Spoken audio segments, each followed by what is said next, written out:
നമ്മൾ ഇവരെ വെച്ച് തന്നെ തുടങ്ങാം. ഇവര് രണ്ടുപേരെയും ജഡ്ജിങ്ങിനെ കുറിച്ച്. എന്റെ ജീവിതത്തിലെ ആദ്യത്തെ ഫാഷൻ ഷോ ആണ് ഞാൻ ഇവിടെ ഫ്രണ്ടിൽ നിന്ന് കണ്ടത്. ആദ്യത്തേതും അവസാനത്തേതും. കാവ്യ മാധവൻ ഓർ മഞ്ജു വാര്യർ എന്നുള്ള ചോദ്യത്തിന് ശേഷം ഞാൻ പ്രതീക്ഷിച്ച ചോദ്യം ദിലീപ് ഓർ പൾസർ സുനി എന്നുമല്ലാതിരിക്കുന്നു.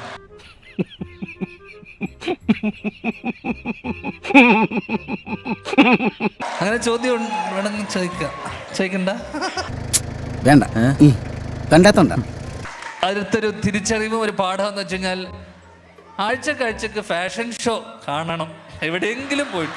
വേണം അത് വേണം, അതില്ലാതെ പറ്റുകയില്ല.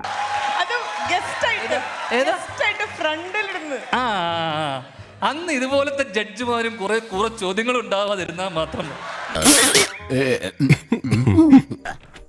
ശ്രദ്ധിക്കാം, സാധാരണ ഇന്റർവ്യൂ ചെയ്യുന്ന ആൾക്കാരെ പോലെയല്ല മഞ്ജുളൻ ഇന്റർവ്യൂ ചെയ്യുന്നത്. ഈസി ക്വസ്റ്റ്യൻസ് മഞ്ജുളന്റെ നിഘണ്ടുവിലേ ഇല്ല, ബുദ്ധി കൊണ്ട് മാത്രം ഉത്തരം പറയണം. Question number 1. Kavya Madhavan or Manju Warrier or Bhavana? അറിയില്ല, പരമകഷ്ടം. ക്വസ്റ്റ്യൻ നമ്പർ 2. What is a woman?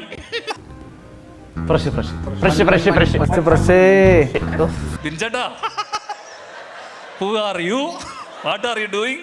ഇതൊക്കെയാണോ ചോദ്യം? ഇതെന്ത് കോപ്പല്ലേ ചോദ്യം? ഇന്റർവ്യൂനുണ്ടത്. ഇവൻ നമ്മൾ നാളെ എടുത്തോണേട്ടാ, ഇവനെടുത്ത് കൊന്നാലാ പോകാം.